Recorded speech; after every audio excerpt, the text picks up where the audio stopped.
The big news that has a lot of Canadians talking right now is the resignation of Chrystia Freeland from Cabinet.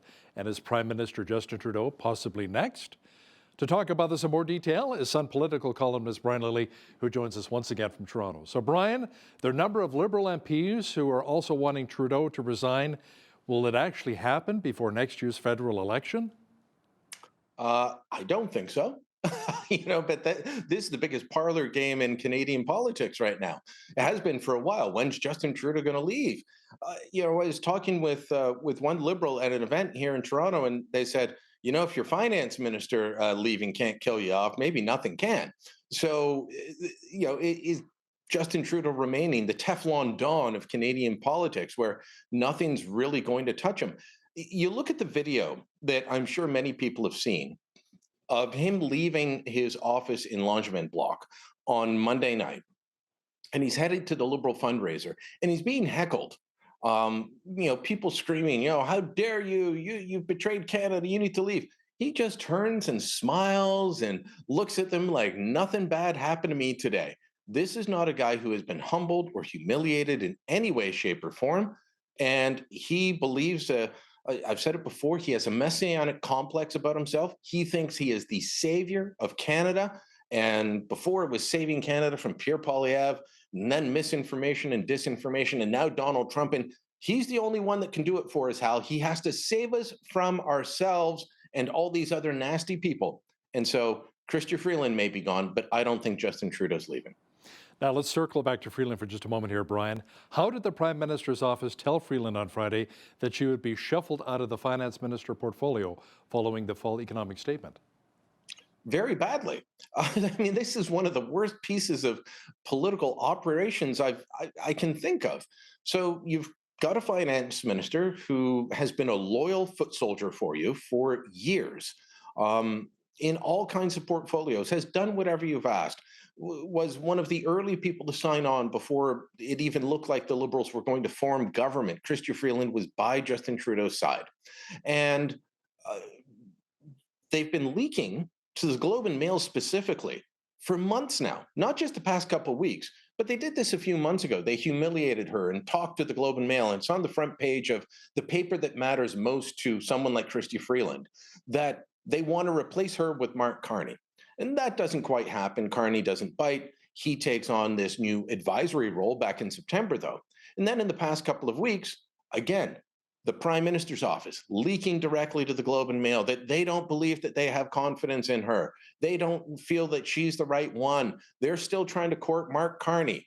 So all of this is going on, and Freeland knows it, and it's clear that it's a direct leak from the Globe, or to the Globe from the PMO, and it's undermining her with the business community that she oversees as finance minister. So with all of that going on, he tells her via a Zoom call while he's out in British Columbia and she's in Toronto. They have an hour-long Zoom call where he explains that, I want to take you out of finance, and I'm going to give you this new job, though. You're going to be in charge of Canada-U.S. relations. There's no ministry, there's no staff, there's no budget, and there's no authority to make decisions, but you're in charge of it. A couple of things on that. One, she said no to it and then released her scathing letter on Monday morning. We all saw that. But Donald Trump clearly does not like Chrystia Freeland. While she may have some skill and experience in dealing with him and his administration, he dislikes her. Why would you make her the public face of it? So badly handled from Trudeau on all accounts. And so on her way out the door, Freeland drops this bomb at 9:07 a.m. on Monday morning, 23 minutes before a cabinet meeting is supposed to start to discuss the fall economic statement that she's supposed to deliver that day. And she takes all kinds of shots at the Prime Minister on her way out. What about Trudeau saying that he's a feminist prime minister and he wants to support strong women? We've lost Jody Wilson-Raybould, we've lost Chrystia Freeland and others. For a long time, I have looked at any man that walks around proudly talking about what a feminist he is as a creepy man who is just trying to make nice with the ladies. We all saw it back in college and university days. Those were the guys who were bad dates. And I've held that opinion since. Doesn't mean that, if you support women or you treat women equally, that's who you are. But the guys who go around, I'm a feminist, if they have to tell you over and over again that they're a feminist, now, don't believe them. And Justin Trudeau's proven this time and again in that speech last week that caught the attention of our American neighbors and the Trump administration, where he bemoaned the fact that Kamala Harris had been defeated by Donald Trump, and that once again the United States had chosen not to elect a woman as president. He said talked about what a feminist he is, and women have an ally in him. Well, if you go back just a bit before that in the speech, he boasted about having Chrystia Freeland as his finance minister as proof that he's a feminist. This guy, he's shooting himself in the foot, but Teflon Don of politics, as I say, it doesn't seem to stick, although women voters have left him by a wide margin. I wrote an open letter to Trudeau this week saying, here's why you have to go. And that included looking at the polling. Only 20% of women say they will vote for Justin Trudeau and the Liberals.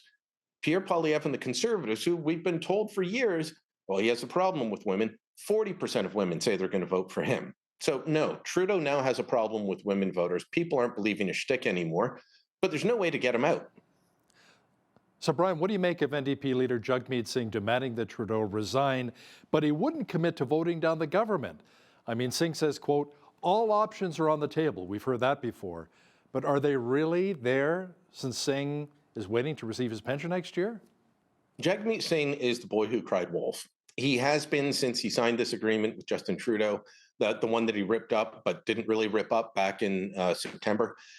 Singh put red line after red line while they were still in the coalition and kept saying, well, if you don't do this, we're going to leave. And they wouldn't do it, or they would delay, or they wouldn't do everything that was promised. And he still kept voting for them. He's still voting for them now. I believe it's 8 times he's voted confidence in the Trudeau government since ripping up his agreement with them. Wow. So no, he's not going to do anything now. And it was the most ridiculous thing watching reporters try and get him to say, does he have confidence in the government? No, he just wants Trudeau gone, but he's quite fine with the Liberals staying in government. He doesn't think that there needs to be a clearing of house because he knows he won't win, and he's worried the Conservatives will. So Jagmeet Singh ends up looking rather foolish. And then Peter Julian, his House leader, goes on TV and says, well, we'll consider voting the government down if Justin Trudeau is still the Prime Minister by the end of February or the first week of March. It's a rather specific time. That's also more than a month after the House resumes. Why is that? Oh, because on February 25th, 2025, Jagmeet Singh's pension is vested. Now, some of my colleagues disagree. They say, look, the guy drives a Maserati. He's the Maserati Marxist. He doesn't need a pension.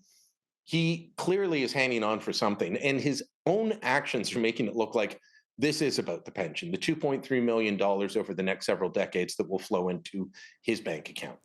Brian, a big speech in Toronto defending Alberta's oil and gas industry. Now, you had a chance to sit down and chat with Alberta Premier Danielle Smith for an interview. Did she discuss her big concerns over the federal government's cap on emissions and production? Absolutely. And that was a big part of our discussion. It was also a big part of her speech. So this was a speech that was planned out months ago. She knew that she was coming to Toronto for the fall or winter meeting of the Council of the Federation. And it was interesting because they put together they didn't just put Danielle Smith on the stage, they put Newfoundland and Labrador Premier Andrew Furey on the stage, and both of them talking about the problems with these emission caps, what it means for their respective provinces, what the impact is on the rest of the country. And I have to tell you, they both got an interesting and warm reception from the Bay Street crowd. I was just sitting a few tables away from the podium where she was speaking. People were applauding her. They were applauding Premier Furey, even when they were taking shots at the Trudeau Liberal government. That wouldn't have happened a couple of years ago. A lot of these events it's always very clubby. I was at a table with some Liberals, and they were applauding because people are done. So yeah, the emissions caps came up, and in fact, during a fireside chat portion, the moderator said, well, you say it's a production cap. The government says it's an emission cap. Explain it to me why you do it. And she did a very good job of laying out why it's an actual production cap and put it in terms that people here in Central Canada can understand it. don't really have any relation to the oil and gas industry. Now, Premier Smith has come out and said she has no plans to block oil sales in the face of tariffs from U.S. President-elect Donald Trump, Brian. But Ontario Premier Doug Ford says he's open to blocking energy exports. Is Ford actually calling to block Alberta oil exports? Not as far as I know. My understanding of Doug Ford's comments, and Premier Smith and I talked about this off camera while they were setting up for the interview. My understanding of that and hers is that Premier Ford was talking about electricity exports from Ontario to Michigan, Pennsylvania, New York State, places like that. Now, he was not talking about oil, and she told me that he reassured her that when they met on over Sunday and Monday.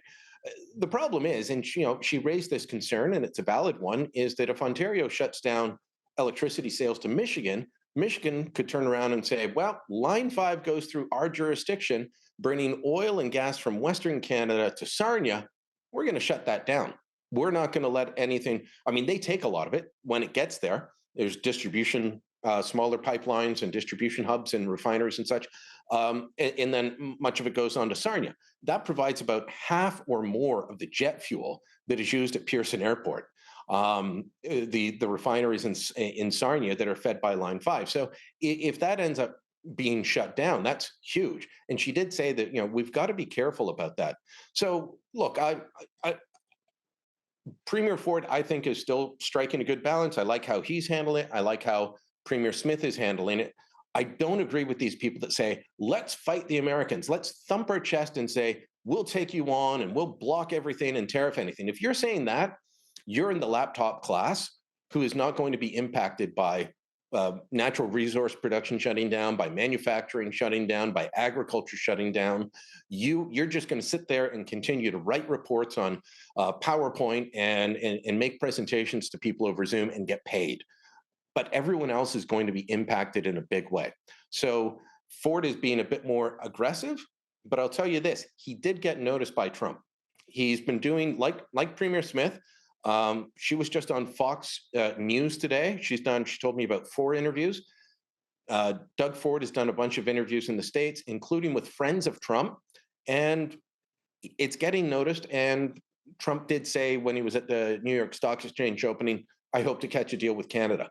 He's still toying with Justin Trudeau, and he posted on social media about Chrystia Freeland quitting and that the governor of the great state of Canada had lost his finance minister. So he's still trolling there, but I think he's listening to what the premiers are saying. It's sad that we have to rely on premiers for national leadership like this. And Brian, it appears as though we're seeing more leadership from premiers in dealing with Trump's border concerns than we appear to be seeing from Ottawa and the Trudeau government. Now, there was some money in the fall economic statement to bolster our border, but you say it's not nearly enough?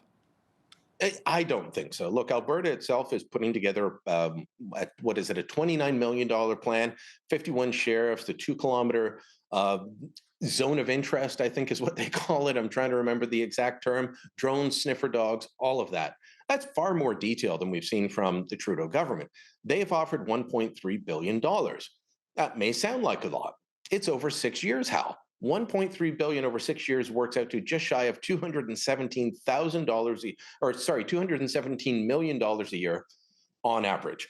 The budget increase from last year fiscally to this year fiscally is $35 billion. We're spending $35 billion more, and you can't find something that will help us, deal with the concerns the Americans have raised about our border. If those tariffs go on, we're going to be taking tens of billions of dollars out of the economy. It's going to be wiping out several points of GDP. It'll be devastating. And that will cost an awful lot more than the pittance that Trudeau's putting forward. To me, this says that he is simply not serious. And he may as well call up Donald Trump and say, Donald, I heard what you said about the border, but truth is, I'm not going to do anything. You may as well make the tariffs 50%. Brian, the Trudeau government expanded its gun ban recently, adding hundreds of new guns to the banned list. And they really emphasized the point during the 35th anniversary of the École Polytechnique massacre in Montreal. Now, there's some odd elements to this expansion, though, including the lack of legislation and the extension of the amnesty period. Can you explain? They're doing it through order in council. But I mean, they haven't had control of the House of Commons since late September, early October, so they couldn't bring in legislation. Also not sure that they would find a willing dance partner on this. So they're doing it through effectively a cabinet decree. That's not how you pass legislation. Justin Trudeau is a threat to Canadian democracy in more ways than one, and this is one. This is not how our government is supposed to operate. But then the extension of the amnesty, it goes to the end of October 2025. Why? Not because they think these guns are dangerous. They've been in, the basements of your viewers and your friends for the last 4, almost 5 years since he banned the first round of them. They've been in people's basements, in their gun safes, no crime problems. There was just a big gun bust today in Peel Region, which is a big suburban area next to Toronto. And 100% of the guns that are there that they showed were from the United States. They could say that 90% of them were from the United States. And somebody asked, well, what about the other 10%? They said, well, they have their serial numbers removed. So we think they're from the United States, but we can't prove it. Those are the problems. The smuggled handguns coming in from the United States, which, by the way, with all this cross-border talk and tariffs and border security, we could be turning around saying to the Americans, yeah, we'll work with you, but we need you to deal with this. We're not. Trudeau set aside $600 million to, quote unquote, buy back people's guns the government never owned in the first place. Why not put that money towards border security? Why? Well, because Trudeau wants to campaign on it. That's why the amnesty is in place till the next election. That's why he picks on law-abiding gun owners. It's far easier than dealing with the results of his hug-a-thug laws that see repeat violent offenders out on bail again and again. Sun political columnist Brian Lilley, thanks so much for your time today and for joining us from Toronto. Thank you, Hal.